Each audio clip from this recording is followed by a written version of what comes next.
Hey you guys, I hope you're having a great day. I am excited to talk to you about something from Daniel 2 that I hope is not the first time you're hearing, but if it is, I hope God blesses you with this message. So I'm going to dive right in, okay? So in Daniel 2, Daniel is interpreting a dream for King Nebuchadnezzar that he had about an image. And I don't want to read all of it to you, but I'm going to point out a few things. And this starts in verse 31, where Daniel is telling him the dream, and then he interprets it starting in verse 36. So he talks about the image head, the chest, and the arms, and the belly, and the legs, and the feet. And each of them is a metal, okay? When you get to the feet, though, it says its feet partly of iron and partly of clay. Then Daniel interprets this later down in verse 43, who says, "And you saw iron mix with a ceramic clay, and they mingle with the seed of man, but they will not adhere to one another, just as iron does not mix with clay." So immediately when I read verse 43, I think of Genesis 6, where the sons of God, which are the fallen angels in this instance, have mated with women and create demi-demons, which in Greek mythology are actually demigods, but they're demi-demons in real life. They have mated with them and made these men of renown, like Hercules, for example, okay? I'm not saying Hercules is like a true figure, but the story is not far off from what it says there in Genesis 6.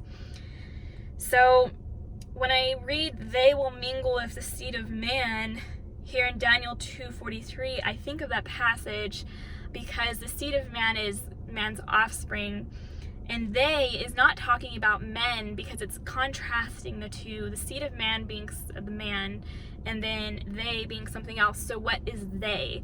So it can be two things that I've thought of. If you guys want to comment, maybe there's a third thing, go for it, please. But the first thing would be demonic DNA, right? Like happened in Genesis 6, being mixed with man, which can come about by the MOB, the mark of the beast. And the second thing could possibly be transhumanism, they being actually like technology. It could be both even, which I'm leaning towards as like option 3, that it could actually be both, because we see that in the you-know-what now, which is not the mark of the beast, you guys, it's a precursor, but in the MOB now, sorry, the MOB now. I just said it's not the MOB, I'm confusing myself. Okay, so the MOB is going to change your DNA and could possibly make you transhuman. And what we have now, the you-know-what, can change your DNA, and people have those videos about how they stick a coin to the site because of the magnetic metals in that area. And I believe these metals don't just stay there, they go all over your body, which causes a lot of the health problems that people are experiencing because of it. But that can actually connect you to a tower, and I have to be careful what I say. I think you guys know what specific towers I'm talking about, the new ones that are being put up everywhere. So that could connect man with technology, and man would be able to be downloaded with information and be connected to Wi-Fi, be connected to the internet. So the you-know-what right now is not the MOB, but it's a precursor, because literally everyone that has taken it is a part of this worldwide study of the future MOB, right? It's a medical trial, if you want to think of it like that.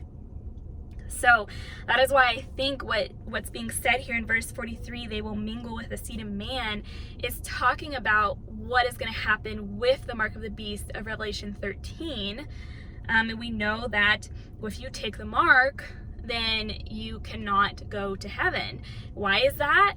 Is that because you have demonic DNA in you and you can't go to heaven at that point? Like, it's impossible because you are half demon now? Or is it because you are mixed with technology, which you should not be mixed with? And there's a lot more to technology, because if you think like iPhone, iWatch, like all those sorts of things, it's because like they're literally able to watch you. That's why it's called the eye. And one of the satanic symbols is the eye, the one eye, because Satan is trying to imitate God and act like he can see everything and be everywhere at one time, but he can't. He can't. So we use this technology for that as well. And that's a whole nother thing. Like I said, I don't really want to get into that now, but I kind of opened that door already. It says here in 43 that they will not adhere to one another, just as iron does not mix with clay. These are not supposed to be mixed together. People are going to have issues because of it. You see in Revelation that sores break out on these people. People die from it. There's a lot of disease. There's pestilence. I mean, just a lot of death. And I think a lot of it is going to be because of the mark of the beast, among other things, of course. But we see a lot of complications coming around now because of the you-know-what. Well, it's going to be a million times worse during the tribulation when the actual mark of the beast is out. So I want to leave you guys with a little bit of encouragement here, and it's right here in Daniel 2, the last part of Nebuchadnezzar's dream. Starting in verse 34, it says, "You watched while a stone was cut without hands," so this wasn't by man, "which struck the image on its feet of iron and clay and broke them to pieces." Daniel interprets this dream a few verses later, this part of the dream, saying that this is God's kingdom. Jesus is the stone. Jesus is the rock. He is our foundation. He struck the image on the feet where we have iron mixed with clay. He struck that Roman Empire. He struck the NWO, and with that, the collapse of all other nations came. It says that then the iron, the clay, the bronze, the silver, the gold were crushed together and became like chaff, and the wind carried them away. And then it says the stone was struck. The stone that struck the image became a great mountain and filled the whole earth. Speaking of the millennial reign, when Jesus comes at his second coming, he is coming fiercely as a lion. He strikes the NWO, knocks it down, and it's blown away like chaff, not to be found. He sets up his millennial reign, and then he casts the Antichrist and the false prophet into the lake of fire alive. This goes along with 2 Thessalonians 2, verse 8. It says, "And then the lawless one, who is the Antichrist, will be revealed, whom the Lord will consume with the breath of his mouth and destroy with the brightness of his coming."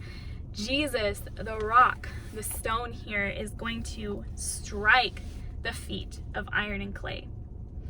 They will come to nothing and cannot be found. And in verse 44, it says, "And in the days of these kings, the God of heaven will set up a kingdom which will never be destroyed. The kingdom shall not be left to other people. It shall break in pieces and consume all these kingdoms, and it shall stand forever.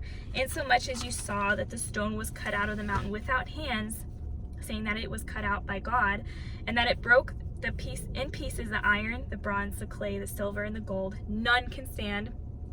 The great God has made known to the king what will come to pass after this."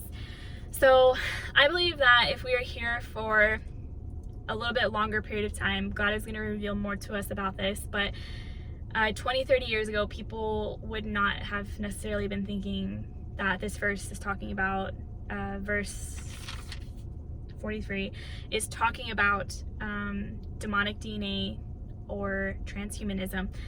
But please comment your thoughts about this. I want to know what you think this verse refers to, because we are all putting the puzzle pieces together, and this is what the Spirit spoke to me. So I wanted to share it with you guys. It was like a light bulb just clicked in my brain when I was talking to my husband about it yesterday. So I was like, I need to do a video about this. I need to share this with you guys. So please share also with me, because we are here to lift up each other and to encourage each other as we see the day approaching. The rapture is here. It's so close. It's at our fingertips. God is long-suffering, and he is out looking for that last sheep, those lost sheep to bring them into his kingdom so they will not be left here during the tribulation period. He knows who will be his, and he is going after them during this time. So pray for that, because I want to get out of here, you guys, and we should be praying that those last sheep are found, because God is not tarrying. He has this appointed day for the rapture, and it is approaching. And at this time, we do not know the day or the hour. Maybe we will, I don't know. But we see it approaching, and it's approaching fast. So be encouraged that Jesus is coming so soon to get us out of here. And then when we come back at the second coming, all of this evil is going to be destroyed. So I hope you guys have a great rest of your day, and God bless you. I hope to see you in the clouds soon. It is a great day to be raptured, you guys. See you soon.